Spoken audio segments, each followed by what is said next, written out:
All right, I am back for another episode of Zen and Call Signs, and I have a guest with me named Alan Steinfeld. He's an author, Mhm. multi-author. He's got the book Making Contact right there. Thank you, sir. And he's been doing what I'm doing right now for many years, and you can go back and find him on YouTube and probably all across the internet for decades. So thank you, sir, for coming on the show.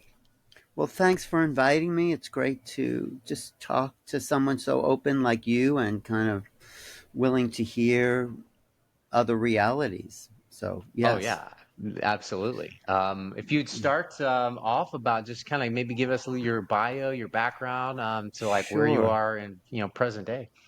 Yeah. Well, I've been doing this YouTube channel. Well, before it was YouTube, as I said before the show, it was a cable television, and it's called New Realities. That's what it's called on cable, and that's what it's called on YouTube. So people can go to youtube.com/new realities, and it's an investigation of what I want to know.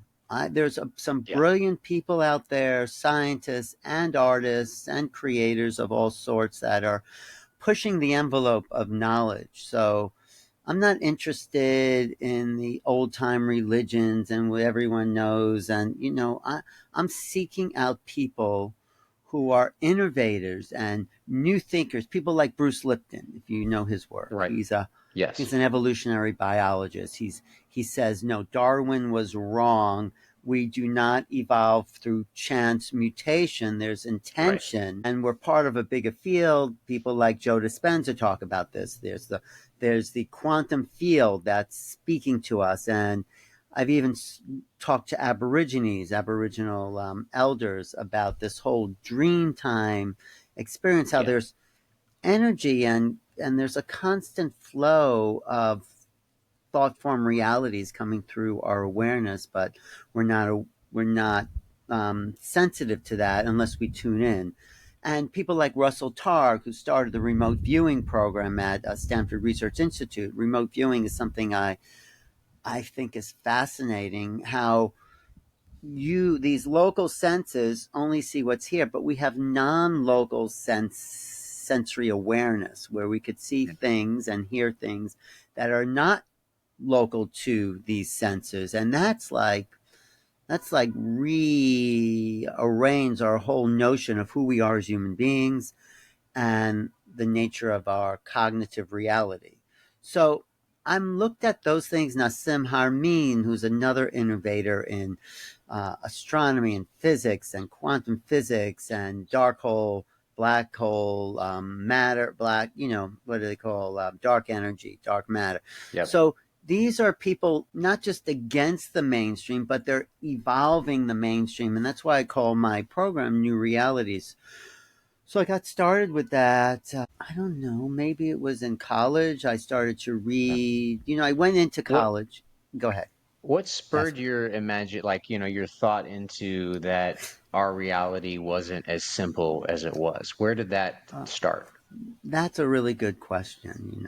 I think I had out of body experiences when I was younger. My father was actually a searcher. He was a great businessman, but after he built a business, he started to investigate Zen practices and metaphysics, and that gave me the permission because here's my father. It's Right. like, oh, Yeah. well, this is the most interesting thing I found, and really that started me on the true Hmm. path. So I had that background, but I went to see this channel. Yeah. Channeling was big and was starting to become big in the 80s. Now you could find a channel on every street corner, but Yeah. in the 80s it was still a little weird. I mean, still a little weird, but Yeah. it was strange. And this woman channeled this 35,000-year old ascended warrior. And I thought, it's either one of three things. She's either a great actress, which, the words and the information were great Shakespearean dialogue, or she's crazy. She's probably just like schizophrenic. And we know some of those people who say there's some, or possibly, perhaps, I don't know, maybe not. This could be true. So Yeah. I went to this audience, and there was this. little bleach blonde housewife from Tacoma there on the stage, and then she changed into this. Her whole body changed. Her neck swelled up. Her eyes went from blue to big dilated pupils, and she'd march around the stage. I mean, it's a great act. But I got a chance to ask a question, and this being, whoever that was, said, "Entity, what say you this day in your time?" And I thought that was such a weird, and I had studied literature, and I thought that was very, eloquent and all that. But there was a shift in my consciousness at that moment, like, and maybe you'll have this being in Bali, where it was like goes from ordinary awareness to like this mystical overlays of other realities without ayahuasca, without anything. Things Right. just shifted. It was sort of like an ayahuasca, but in a way more definitive. Yes. So that was a shift in my reality for the first time. I went from like thinking things were just psychological, everyone's function, to the fact that there's like a parapsychological evidence. So that I said, okay, I'll this door opened for me, and if there's anything to this, I'm going to check it out. And if there's nothing there, it's probably very shallow and empty and, a couple of hoaxers and all that. So I started to read books. And you know what? Once that door opens, it sort of closes behind you and there's no turning back. And Yeah. the level is not superficial. It's deep, deep, deep. It's probably the deepest because it's the origin of all traditions, all religions, all Right. metaphysical studies. It's infinite, that aspect of reality. So that got me started. If that answers your Gotcha. question, How old were you when that that experience? happened. I think it was in, I don't know, late 20s. So Okay. that's just kind of evolved since then. It's been a search, So there Yeah. was like some answers there, and then I figured, okay, I'll keep searching and I'll interview people after I do all the workshops. I'll start to talk to these people. So I did like, hundreds of workshops about different things, metaphysics. I studied acupuncture, which has its own kind of spiritual component. If you look at the traditional Chinese, not the communist version of it, which was kind of a watered down, where they took all the spirituality out of that and Right. called it TCM, which means traditional Chinese medicine, but there's really nothing traditional about it. So to Right. really understand Chinese medicine, you have to go to the Taoist approach, which is some people call classical Chinese medicine, which I found an amazing teacher named Jeffrey Ewan who did teach that. He taught the real spiritual traditions behind the Taoist practices. But you won't get that in most acupuncture schools. So a lot of things I did just keep reinforcing this thing that Yep. there's this other reality. So that's how I Yep. sort of got started, right? When you had that experience, when did it intersect the realities with I guess I don't know what comes to mind is like extraterrestrials or like where do Yeah, those right. intersect? Because I don't know where they would for me exactly. That's a really good question. And that is a question that a lot of people, even investigating extraterrestrial UFOs, are asking. And there seems to be this paranormal element to the UFO phenomena. So it's not just visitors from outer space. That's the old because there's obviously something here. I mean, Yeah. there's things in our space and they're physical, but there's Yes. this paraphysical, paranormal aspect to it. So that's one of the reasons, and maybe you've heard it went from UFOs to UAPs, Right. unidentified anomalous phenomena.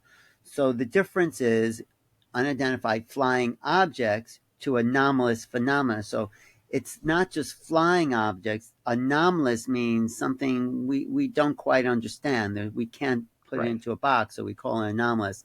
And it went from object to phenomena. So what the government, and I think it actually started in the UK, realized these are not objects. The phenomena is having an effect on people. It's having a psychological, it's having a neurological, it's having a paranormal. I mean, people start to see balls of light. If you've interacted with this phenomena, strange coincidences happen. So there's this overlay of what now people are calling paranormal ghosts. People start to see Right. people who've crossed over. I mean, there's a whole range, and there's a shift in consciousness. There's missing time. There's out of body experience. There's somehow this other association with this very physical phenomena, because people see physical things.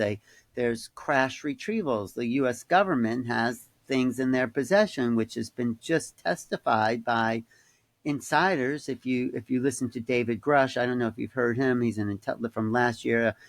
Yep. So there's these physical things, and there's this other element. Like, one aspect is people who supposedly, and I haven't been one of them, see this craft, or maybe it's a craft that the U.S. government has. On the outside, it looks about 30 feet. But if you go inside these things, it's the size of a football field.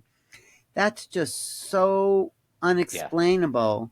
And that's really where we're at with the phenomena. It's we do not understand it. We don't understand this psychic. So your question was really great, because people think it's either one thing or the other, and what seems to be happening, it's not one thing or the other. The people I respect, the people I go to for answers to this, like Whitley Strieber, Jeffrey Kripal, Grant Cameron, some of these people are in my book, actually, because my book is a collection of essays.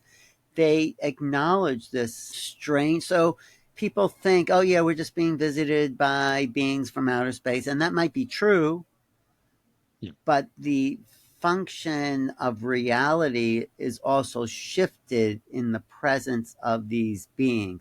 It's sort of like that experience I just described. It's like there's Right. this alternate reality that happens, even Well, if I you guess it's just like, see. Yeah, yeah. Even what? oh, sorry, sorry. No, I what were you guess maybe saying? it's like in quantum physics in the sense of Yeah, when you observe it, that is its own reality, that yeah. it changes the state. So it's a superposition, Right. something like that.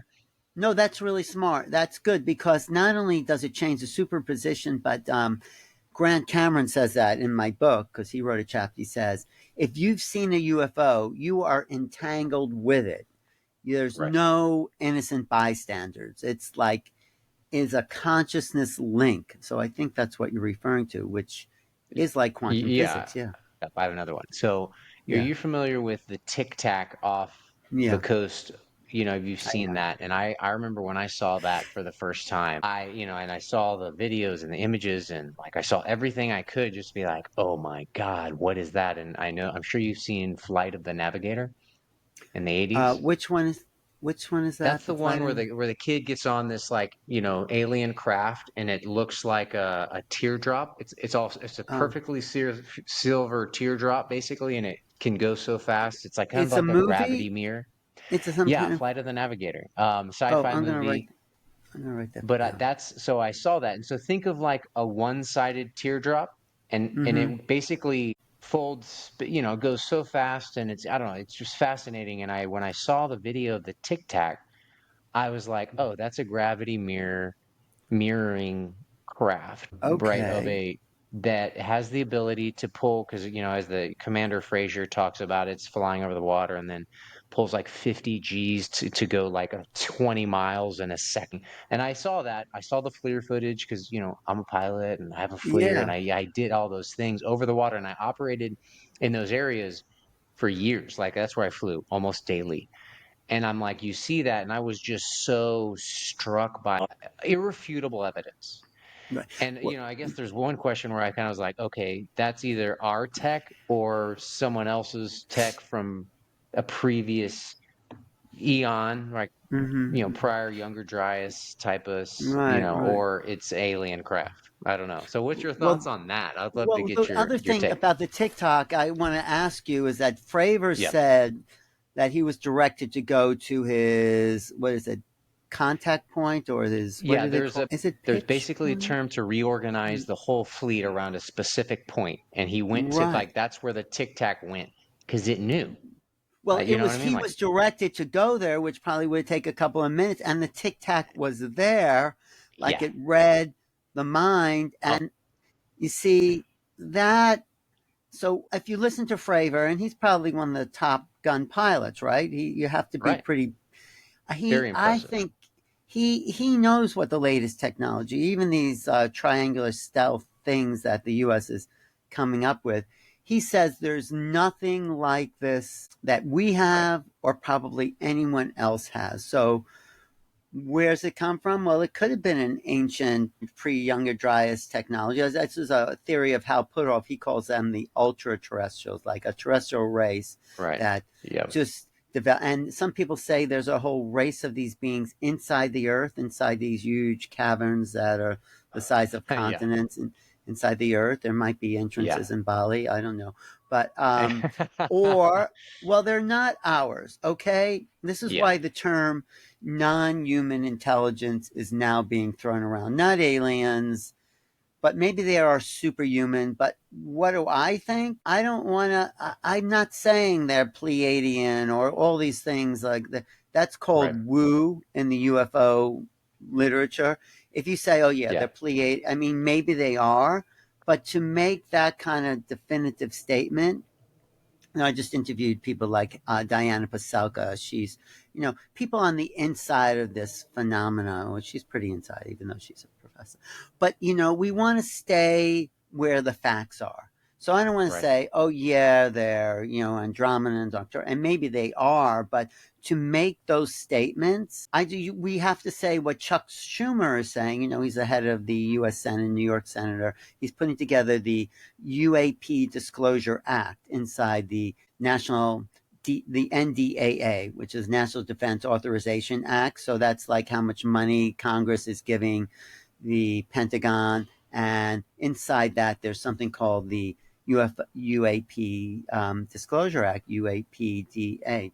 And so he has an amendment for the NDAA where people have to come forward and talk about how much they know about non-human intelligence. So he names that. It was shot down last year, but it's now put back into this next year's proposal for congressional or Pentagon funding. And so he's naming it non-human intelligence. So I think there is non-human intelligence. So yes, there's craft out there, but Congress is yet to say, well, who's flying these things? There's obviously things out there. You've talked to pilots that who've seen things. And it's obviously, if we just use the tic tac, under some kind of intelligence operation. Those things may be drones that are being flown by beings outside of that. So I think that's probably the case. But we have to talk about who's the intelligence. And I don't know. And other people are saying, like Lou Elizondo, you know who he is? I'm not familiar with that name, no. Look him up. He's the guy who's first started the Lou Elizondo, Elizondo, or something. Okay. He just released yesterday a book called, or today actually, this is a great time to talk about it, the book called Eminent. It's like the U.S. government's hunt for UFOs, and he's an insider. He was an intelligence officer. He went to Afghanistan and I recognize wherever, his name Iraq, now, or maybe. him. So yeah, Lou I've seen him Lue, before. yeah. And so he's come out with this book because he's the one who led the charge. He was working for the government. He quit the government and said, "I want people to know this. The U.S. The American people have a right to know what secrets are being held by the government because, like, they're not giving away any weapons. There's no reason why we just can't know we're not alone in the universe. What does that threaten anybody or anything in the army? Well, you know who it does threaten. It threatens the fossil fuel companies that are really Yeah. invested because obviously, and you will know this, Blake, whatever they're driving, they're not filling up their gas tank to get Right. here, right? Don't they use Yeah. gas for these big jets? They do, right? The stuff you Yeah. fly. Well, they're not using that. This Right. is a whole other technology that will put those billion, trillion-dollar money makers out of Yeah. business. And of course, Yep. they're connected to the Pentagon and some congressional leaders that are voting down this bill. So that's number one. It's not so much about aliens. Who really cares about aliens? I mean, I do, but these people, it's Yeah, just follow the money. money. Yeah, it's follow the money, it's politics, it's control.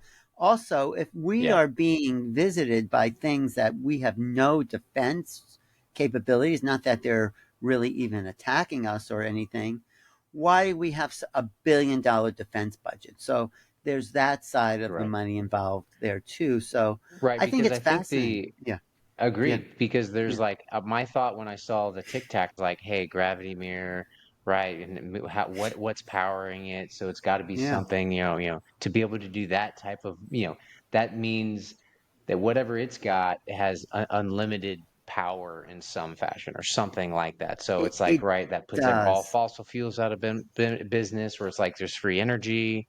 There's, you're Yeah. like, oh my gosh, we're talking about a post-scarcity society. And and the next question Yeah. for you is like, how do we like raise the bar of that? I mean, I think you're doing it, but raise the bar of that conscious, Right. what do you think? Well, first, that's a great question too. Good question. First, we have to realize that there is a cover up, that the government knows Yeah. more than it's Oh telling yeah. us, and the fact that if they could come forward and say, okay, they might not say we've been lying to you, but guess what? We have Yeah. bodies, we have craft, we're developing reverse engineering technology. If that could become public, and it is becoming public with guys like Lou Elizondo, David Grush, Gary Nolan, Hal Puthoff, Chris Mellon, these are insiders who are breaking rank with those that Yeah. have kept the secret. It's been a secret since Roswell. Roswell is real. If you read Lou Elizondo's book, the insiders know Roswell's real. They took the bodies that they found there Yeah. in Roswell or outside Roswell to Wright-Patterson Air Force Base, which became a hub of this deep secret UFO investigations.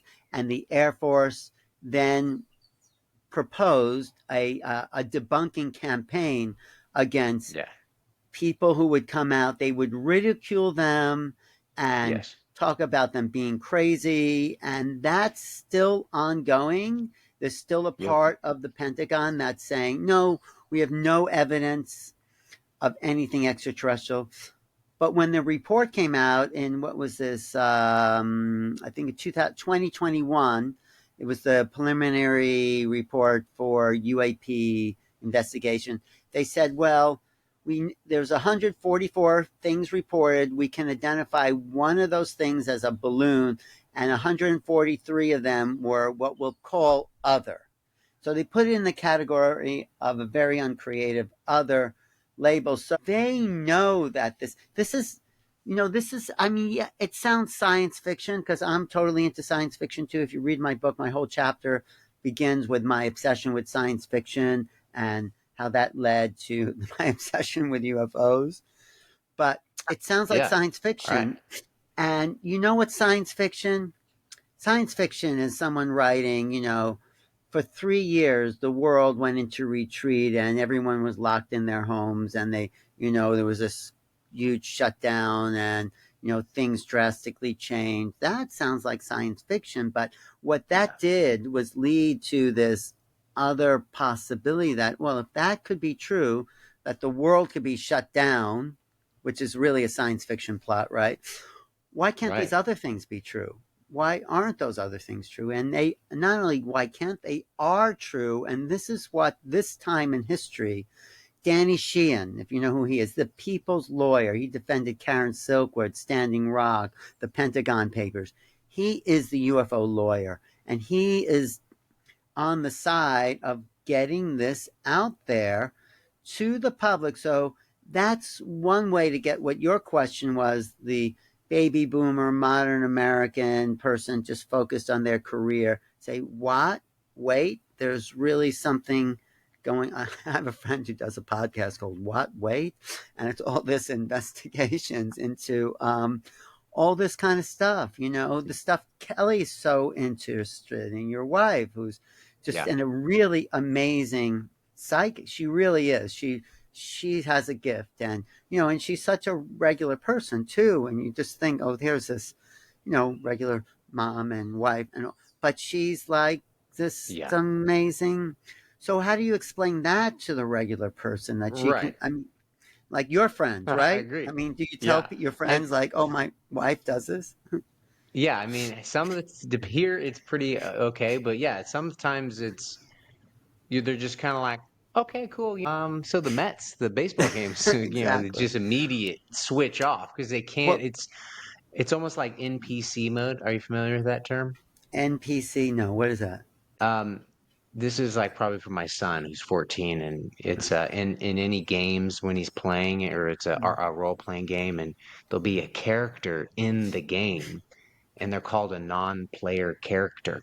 And you just walk up to them and you click on them, and they'll have like, do you want to trade with them, or do you want to ask them about the bar, Mm. like, and you just Mm. click, and that's their only two responses. Right.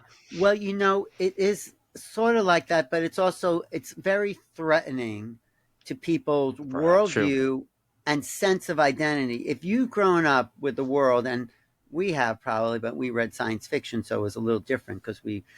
But if you Yeah. said the world is this way, we're all alone in the universe. Other life is impossible. There's no evidence. You listen to people Right. like Carl Sagan or Neil Right. deGrasse Tyson, who pick up the torch of this skepticism. And Neil deGrasse Tyson even says, "Oh, what Fravor said with his own eyes must be an artifact on his radar." He's missing the point because Yeah. there's no way, right? I mean, isn't that ridiculous? There's No. no way to put this bigger picture of reality into this Right. worldview, this Right. that we've constructed. And you know what? I'm writing about this in my next book. Our worldview is very caught up with our personal identity. So you can't tell Exactly. me that that's possible because then who I think I am and what I'm trying to create in my little world doesn't make sense. It's like, Yeah. so it's a It threat. destroys their reality. Yeah. It's cognitive dissonance. So a lot of times people see something in the sky, even like when I've seen things, it's like, is that really there? It Yeah. creates, because even me and you, I mean, we're pretty brought up mainstream American culture. We think so much is possible, and when something else, even what Kelly's doing, comes into your worldview, there's maybe, you've been with her a while, so you can fit it in somehow, Yeah. but these people you tell, like, oh yeah, what else is on the news, they don't have Right. a frame for it. And so what I'm Exactly. trying to do, that's why the book is called, you can see, Preparing Yep. for, is that backwards on your screen? It's backwards on my screen, but No, I got it. It's good.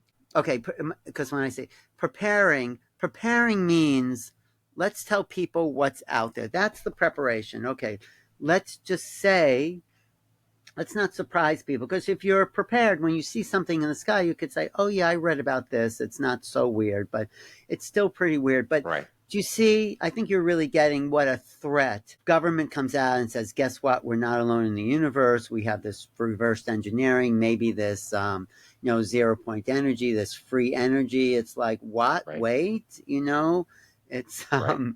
it's a shock. It's a shock to the identity, and that's why people are talking about the slow leaking rollout of disclosure. It's a slow leak.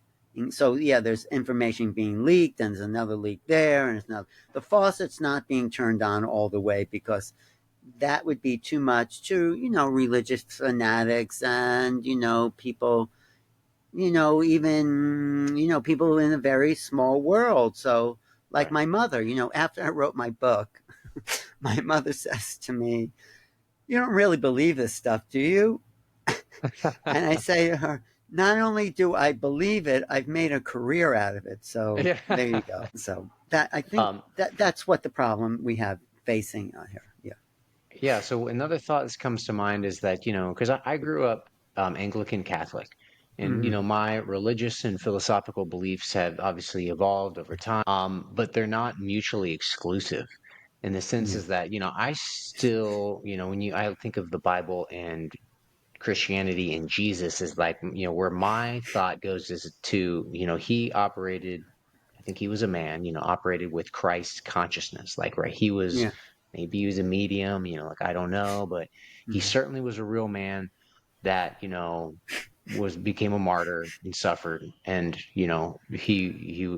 that's true. And so, like, that's all right. So, Yeah. how do I wrestle with that, with my Christianity with like I don't think it's exclusive with this bigger picture of the cosmos being an infinite and also interdimensional and everything, Right. you know. Well, that's a really another really good, insightful question. And I think of Jesus, and I was brought up Jewish, but I've read a lot of what Jesus said, and I think he, like you're right, he was a man, but what I think happened to him, and it happened to others, not just Jesus, that he realized his divinity.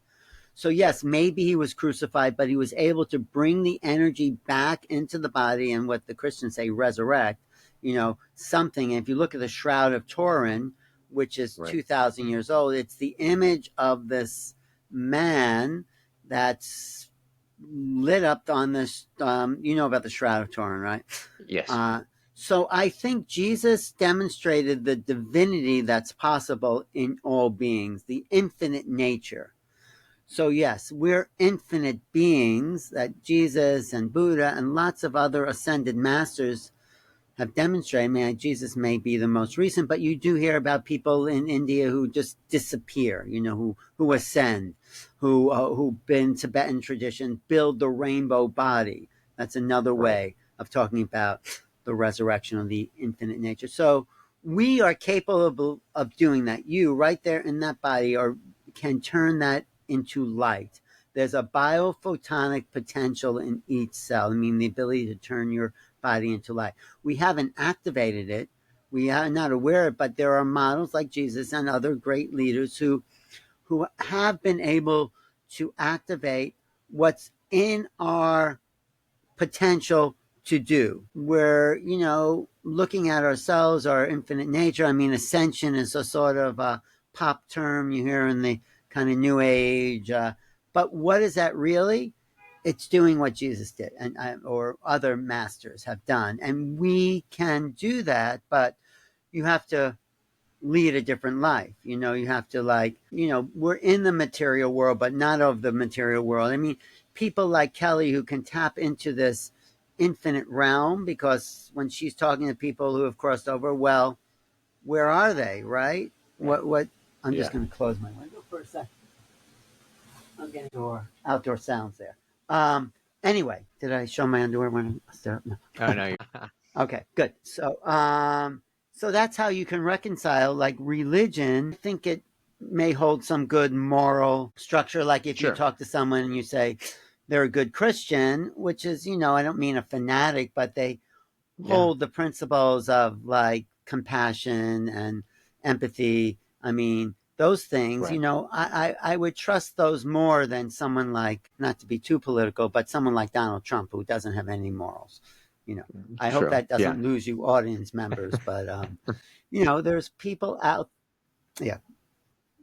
No, so anyway, Uh, I don't think we need religion anymore when we understand like the infinite nature of who we are as human beings and realize there's a the moral code of empathy, do unto others, I do that. That's just in every religion. That's just yeah. basic Yeah. entanglement, quantum entanglement theory. If, that's me over there, if I can feel what you're feeling, then why would I want to do something Right. to make you or me feel bad? So that's innate, I think, in the human psyche, that understanding. But people are brought up in households that, don't have that empathy or are abused or all that. I mean, your kids have loving parents, so they're naturally probably decent people, at least your son, and I'm sure they are, Yeah. because you Yeah. brought them up with a nurturing that cultivates empathy and love and compassion. And if they didn't, if they had to survive on the street or they had to do all that, then, or they weren't loved, like Donald Trump, maybe he wasn't loved. And I don't think he was. So everything he does, he has to prove himself to be the best and the greatest because there's not that security that he can fall back on. I mean, I was loved. So I felt I had the security. I could go out and talk about things that people might not like or might not understand or might be totally against. And it's okay because I know I'm loved, and Right. so we can develop that compassion. So I think, I mean, people can belong to whatever religion they want, and that's great. But we have to, I think, transcend those old models and realize who we are as human beings innately transcends those force fed moral things, and who we really are really moral, compassionate beings. That's my Yes. feeling. Does that Yeah. answer your What's question? Yeah. I yes. So Okay. I've got another one. Yeah. With that being said, what is your kind of philosophical operating system? Like how do you govern yourself exactly?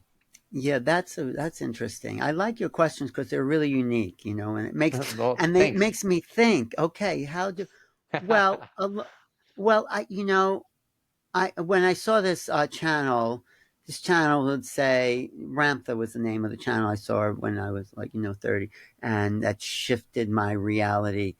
He would say, "Look for the God in everyone." Huh. That means look Yep. for, and you can see it. You can see it if you do this exercise with someone, maybe someone you don't know so well, and you're just looking at them, you're just staring at them, and you look, and they're staring at you, and you just ask them to do this.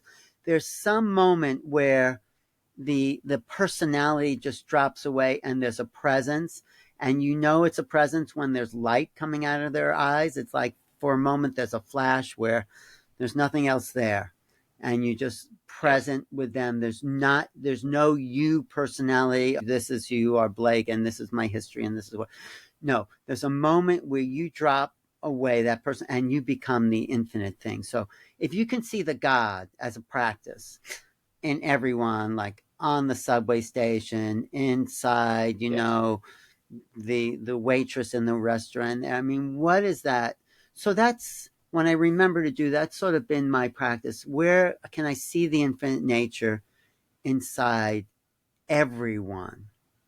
And a lot of people, it's hard because there's this huge thing they've wrapped around them as a defense because, like we said, Right. they haven't been loved. But the more that they can be encouraged to be themselves, the less they have to develop. I know in children they need to develop a strong ego, which they should, because they need to find their place in the world. And then, but after that's developed, then they can step away and say, okay, anything you put after I am a pilot, I am a this.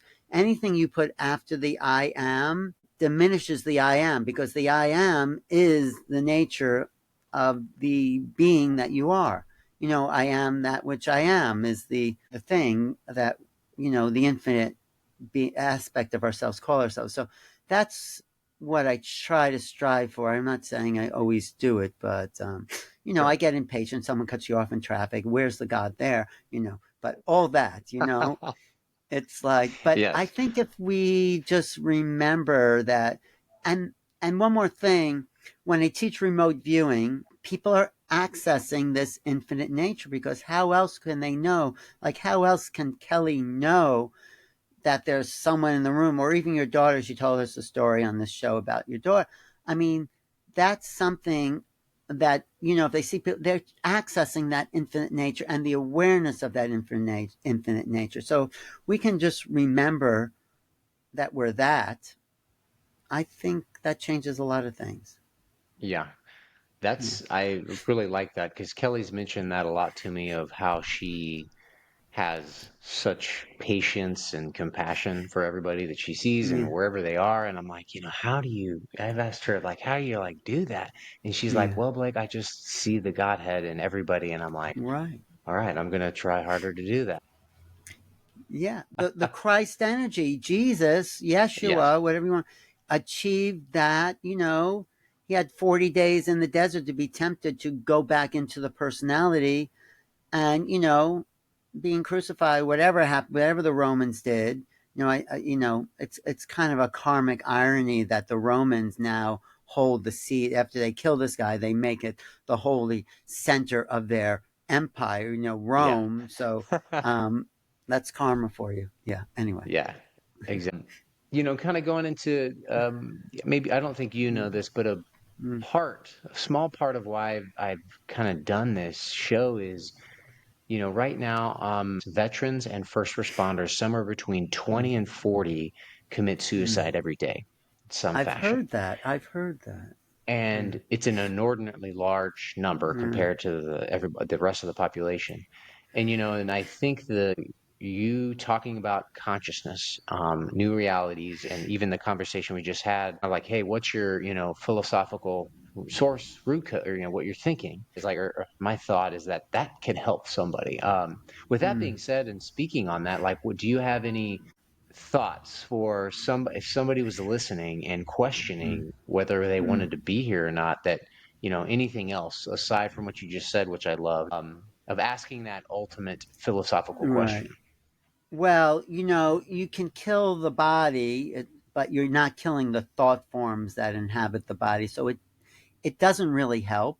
I mean, I would say, Hmm. Yeah. because this is a mind virus, this thing about, so it doesn't, well, maybe some of that ends, but my feeling and understanding, and you should talk to Kelly about this, is that the things that drive people to commit suicide don't disappear from that psyche, because it's this consciousness field that, and I know whatever drives people to want to do that is awful things they've witnessed, and guilt and shame, and and I do think that there's ways of working through this. And I Right. really have compassion for these people, because of the service to their country, because they thought that was the right thing.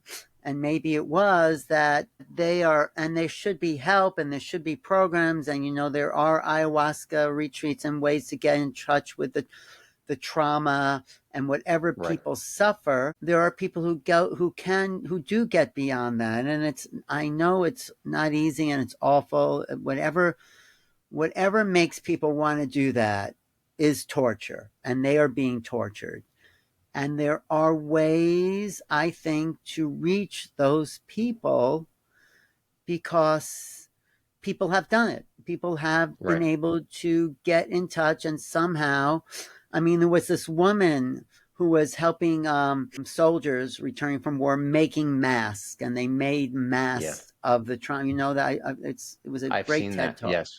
Yeah, Yep. and so when you can name this thing, so it's not an Mm. internal thing, because it's a trauma, and I've studied trauma. Actually, in my next book, I write a lot about trauma as it responds to the UFO contact, because people are traumatized. Betty and Right. Barney Hill were a couple from the early 1960s that had this encounter, and they went to this doctor, Benjamin Simon, who worked with Army veterans from World War II. Back then, it wasn't called PTSD; it was called combat fatigue, or some, Yeah. and Shell shock. shell Something like that. shock, right? It was called shell shock, and he worked with these soldiers. But when he met Betty and Barney Hill, he said whatever happened to them, and this is shocking, was worse or as bad as anyone he ever saw in hard combat, the traumas Wow. that someone saw. So whatever happened, whatever traumatized Betty and Barney Hill, was as intense as being in hardcore combat. So that's the intensity of the trauma that people suffer.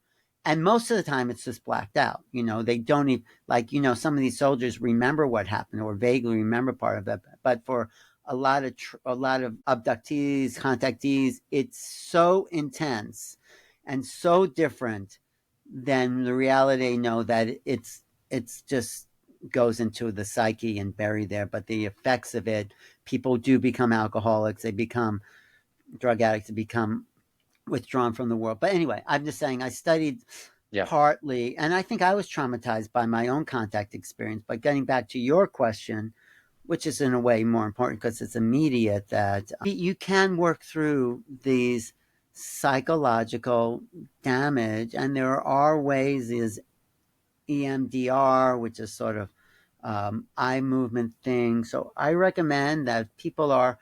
And I had a friend, actually, who was very depressed. His wife had died, and I sort of blame myself. And he took me out to lunch, and he was kind of depressed, and he said, "Well, what do you think about suicide?" And I said, "Oh, you're not going to do that, because there's so much excitement, so much possibilities." and he did a couple of months later. He did commit suicide, and I felt like, oh, I just brushed that off. And he was asking me, and I didn't really take that in because you know I think it's the world is so exciting and so full of possibilities that I wasn't looking at it from his point of view. But now that you're Yeah. bringing it up, that I remember that moment, and he was a great guy, really funny, but he was stuck, and it wasn't. I mean, it wasn't even what combat soldiers go through.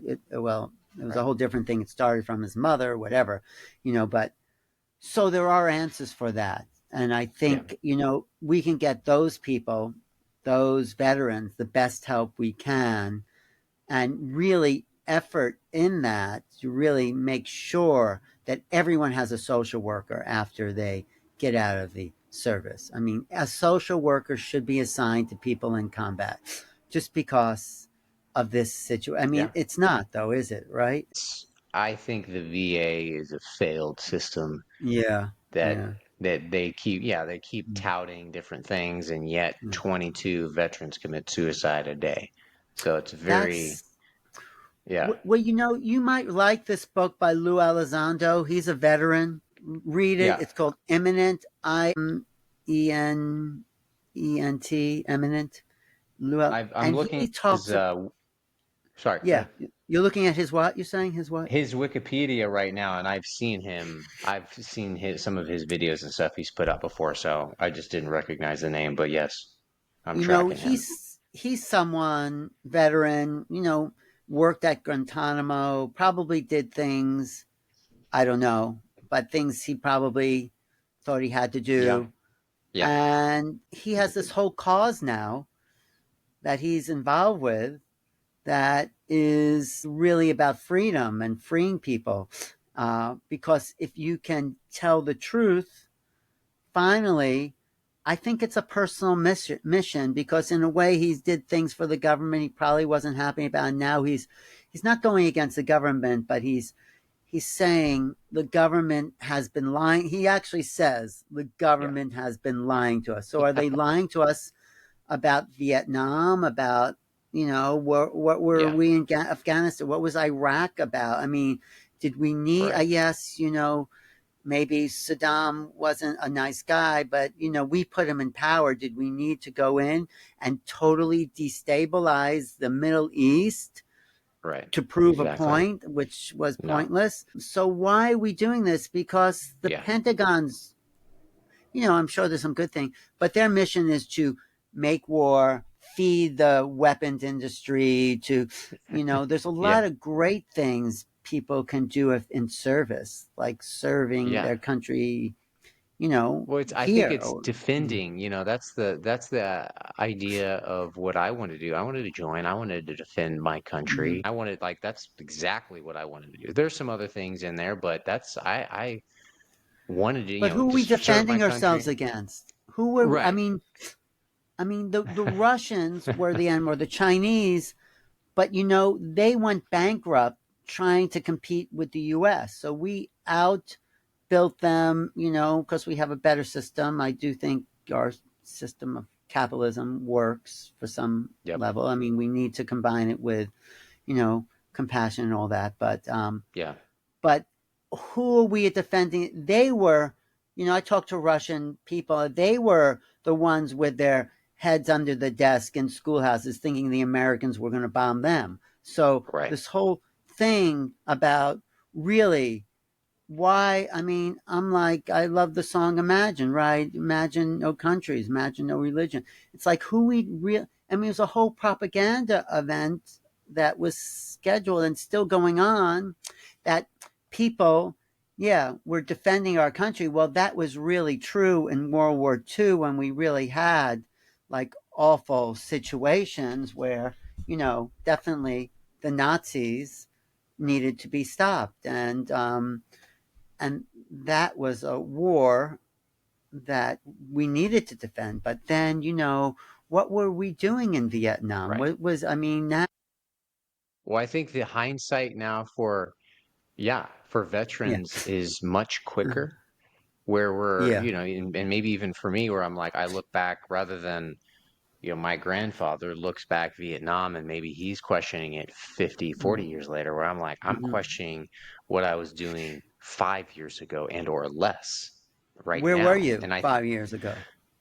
um, I mean, so I mean, so like I got out of the Marine Corps in 2000.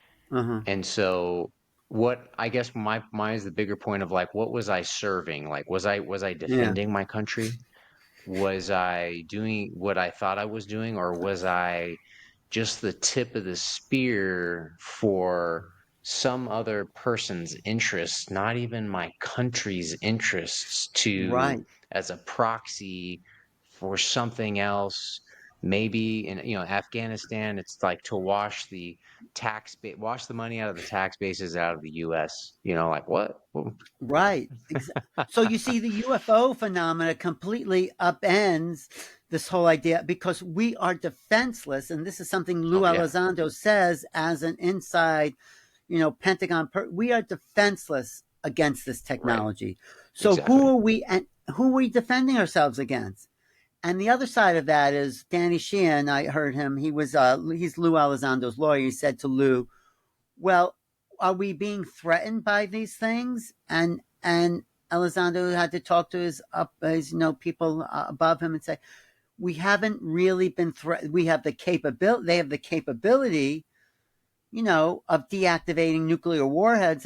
But there's been no out and out threat. So people say, should we right. fear this? Well, they've been here for 80 years that we know, and probably Mm. hundreds of years that we don't know, and they don't seem like they've actually taken over. We've really destroyed the world on our own. We've been invaded by our own negative thinking. I mean, and maybe those wars were manipulation, but we have more to fear from these other human beings than we do from anything that's out Oh there. yeah, So that's the real threat. So, yeah, but what you said about catching on to this is really, I think, another um, reason the isn't here, because it does threaten the threat narrative. That's the only thing that's yes, threatened, is the threat yeah. narrative. So Um, yeah. you mentioned something about kind of nuclear weapons, and so Yeah. I'm pretty savvy on current events and Mm. with regard to like Ukraine, and let's say Taiwan, so two different areas. Right. And the other part is BRICS is the Mm. basically 100 plus nations in China, Russia, and a bunch of other countries Mm. coming together to kind of get off the petrodollar, and that's kind of like, hey, Right. we're getting off the hegemony of the U.S. dollar Mm. because Mm. it's failing, whatever. Mm. And and a lot of people in different circles are saying like, hey, this existential threat of World War III is coming real because we're more or less in Ukraine bombing, basically we're at like almost every stage of helping Ukrainians to bomb into Russia and whatever that offensive. Mm. So do you think we're like World War III, or do you think in nuclear war, or do you think that there's something else out there where they're like, hey, we're not going to let these monkeys destroy the Right. and we're going to Well, deactivate all the weapons. Like, is that a thing? What do you well, think? obviously it's not a thing because there are bombs being dropped on lots of people, lots everywhere. So Hmm. I think, I was kind of like, I don't like Putin, but that interview that Tucker Carlson did, Yep. he does seem pretty intelligent, and he is saying the right things. Like, I think he said, why use nuclear weapons on our neighbor? I mean, that sort of nuclear scenario. He seemed to be aware of, I mean, maybe, but I think maybe we are being protected against that kind of nuclear thing because, of course, it didn't stop Yep. Hiroshima and all that. But according to some people who are on the inside of the whole UFO thing, nuclear explosions rip a hole in time space. This is what's happening at CERN. There's these portals that I just read are opening. Yes. So it's Yep. not only disrupts our total planetary, but it's like rips into these other dimensions. Supposedly, I don't really know any proof of that, but we've always been on the brink of World War III since World War II ended. The Cold War, there's Yeah. Russian arms and missile crisis. It's like if you ever read the history of the Peloponnesian Wars by Thucydides in ancient Greece, Yes. that Yes. Well, it was Sparta and Athens were playing out this, and they had all these colonies, and they were fighting each other through their proxy colonies, and it's like, well, I think who said? I think it was George Bernard Shaw says, "What we learn from history is that we learn nothing from history."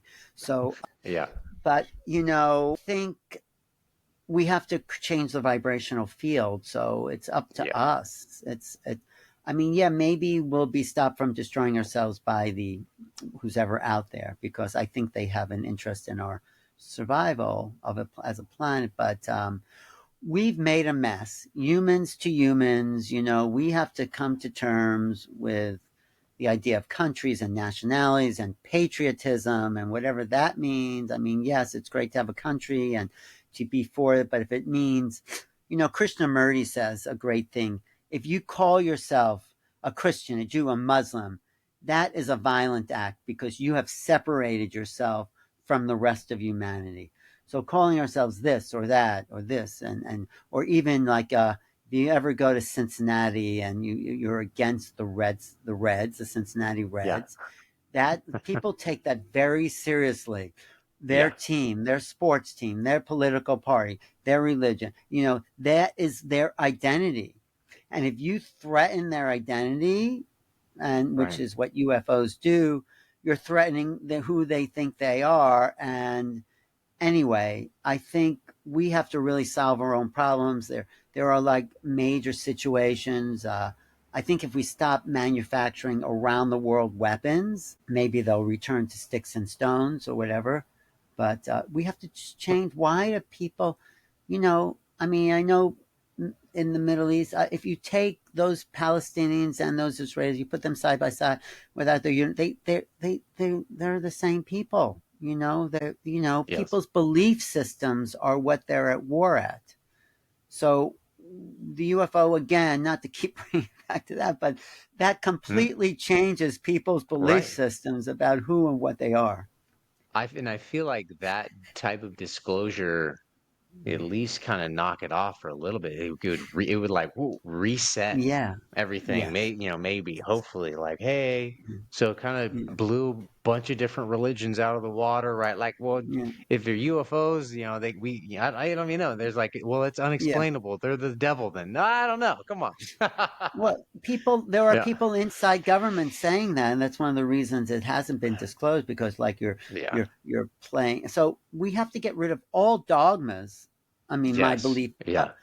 whatever dogma of religion, whatever dogma of political parties, it's not us against them. It's not we're going to fight, those words, we're fighting them. It's like, let's change the language. If you're fighting another political party, you're not making peace with the rest of the world. So we have to change our language, change our understanding, change the sense. And this is where Kelly's work is so important. Change like who we think we are as very limited people, limited to this very small identity. I think when people have readings with Kelly, they start maybe to glimpse the bigger possibilities, and then they go beyond their defined limited view of themselves. Because if Yes. those beings are still existing beyond the body, well then who are we? And I think Right. that's where we have to sort of meet the non-human intelligence on that playing field, because it's the field of consciousness. So yeah, maybe they look Right. like different than us, maybe they're smarter than us, greater technology, but on the bigger picture, this is just my feeling, I don't think they're higher or better than who we are on that essential level. Agreed. Yeah. Yeah. I feel similarly in that way of Yeah. it's not that simple. It's complex, Yeah. but It is. yeah, it's like it's something in that realm, and I'm like if the vibration, whatever is it. Nikola Tesla Mm, said something like, the I'm paraphrasing, but the secret to the universe or whatever is frequency, vibration, resonance, something like exactly. that. And I feel like I remember reading that a long time ago, and then obviously between Kelly and then Kelly, it's like, how is Kelly everything she's saying kind of coming into my sci-fi stuff and quantum and physics and quantum Exactly. mechanics, and I'm It's like, very all right, sci-fi what yeah, Kelly's saying because it's real and sci-fi is yeah, real and yeah, that's UFOs are so sci-fi. When I say, how yeah, could this be possible? Well, even the New York Times article in 2017 that broke the news that there was a secret government program, the Unidentified Threat Identification, whatever it was, said what was once science fiction is now science fact. You know, it says right, this in the New York Times. So yeah, anyway, but we should finish up soon because I do have to. But yes. I want to do. I want to keep talking to you, but we can continue another time. But Well, yeah, what's your timeline like for today? well, I just have like another really like 10 minutes or something or Okay, something. all right, I perfect. have We can something. wrap up, but I'd love to actually maybe if we can wrap up, and if we could chat about your Sure. book that you got coming up. Well, like I said, it's a deeper investigation. This is a preparation. This is telling Okay, people, like Lou Elizondo's telling people, with yeah, a bunch of experts. I have all these people who've written chapters in this book. So this okay, book is a survey from people I really respect in the field because once I had my encounter, and you could read that in the book, I started to become obsessed. Like, wow, how is this possible? I'm going to go to every workshop, every lecture, get every book. I mean, my bookshelves, I have probably, 400 UFO books, and there's yeah, probably thousands of them. So mine is just another one in that pile. But I wanted to make it a compilation to give people an overview of the phenomena. Like, because like just you said, and you're so right, it is so complex. It's not just, and if it was just like, and Jacques Vallée says it all the time, he's one of the all time investigators. Have you heard of the name Jacques Vallée? I don't know. Jacques Vallée was the guy. Steven Spielberg had someone portray him in the movie Close Encounters of the Third Kind. They Okay, played this sort of French investigator. So everyone has their own point of view, and they all kind of do coincide. But it's such a complex phenomenon that yeah, in my next book, I'm talking about the witnesses, the contactees, how they experience trauma, but also like on the other side of that, people have had amazing healings. There's a guy named Chris Bledsoe who's seeing these angelic forms along with these UFOs and this yeah. divine feminine. Have you heard of Chris Bledsoe? He wrote a But book called I kind of sounds UFOs familiar. of I mean, God. Anyway, okay, great guy. I just met him, very spiritual, and he's seeing UFOs. He's seeing, so I want to get into the complexity of this thing. What's going on? And what I'm finding out is that, the deeper you read, all people don't know what's going on. People don't know. Like the right, experts don't know.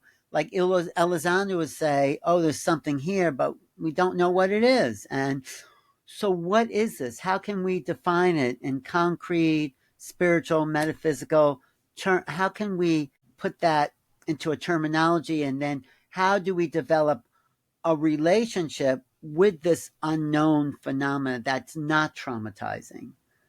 That okay, we can make peace with this because I don't think they're here to traumatize us. They're here to wake us up. This is something Whitley Strieber says, who's one of my favorite like experts in the field, and that one of the most well visited contactees. He wrote a book called Communion. So Whitley says, and he heard this from a general who was in. It's a new world if we can take it. We have to raise ourselves up to the occasion to meet these beings on the level that they exist. So we have to get over the fear, get over the trauma if we can, and meet them on an even playing field. So I'm trying to raise the bar right, that way.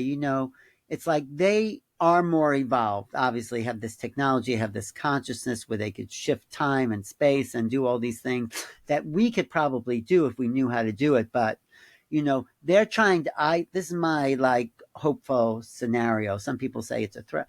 I say they're trying to raise us up to their level. Like if, if you have a dog, you're not barking at your dog when you're talking to them. You're talking to them on the level of a little more evolved. right, So they're communicating with us on a telepathic, consciousness, intuitive, right, psychic level, which is really what we're capable of, but we were never taught that. And then you get people like Kelly who somehow have developed that on their own, or other people like her, and they have this higher facility, which is a facility we all have, where, if she wanted to talk to aliens, I bet she could, but we can do Yeah. that too. And we need to re-educate ourselves, so when we meet the other, we don't go into fear and trauma and panic, but we meet them because the infinite nature of them is equal to the infinite nature of us, and we Yeah. somehow can make peace with that. That's like what I'm really trying to get down to, and incorporate all these new revelations and all that. So that's Beautiful. my focus. Thank you. Awesome. Yes, Well, yes. thank you for your Thank time, you. sir. This was a Well, pleasure. I could keep going, and I, yeah, if you could, let's but do it again, because okay. when your questions make me think about things and create relationships in my mind that I haven't, and put pieces together. So someone like you questioning it from sort of outside, like, really makes me Yeah. rearrange my thoughts in a way that makes me see things, that put together pictures, that Oh, and dots that I haven't connected before. So yeah, well, thanks. there's been a pleasure. Thank you for your time. I mean, Mm. Kelly never steers me wrong typically, so and she I know spoke very she. highly of you. So thank Oh, you so that's much good. for your time. Well, we Um, met and we yeah, had a great moment. We met there yeah. in San Here, Diego. I'll go ahead.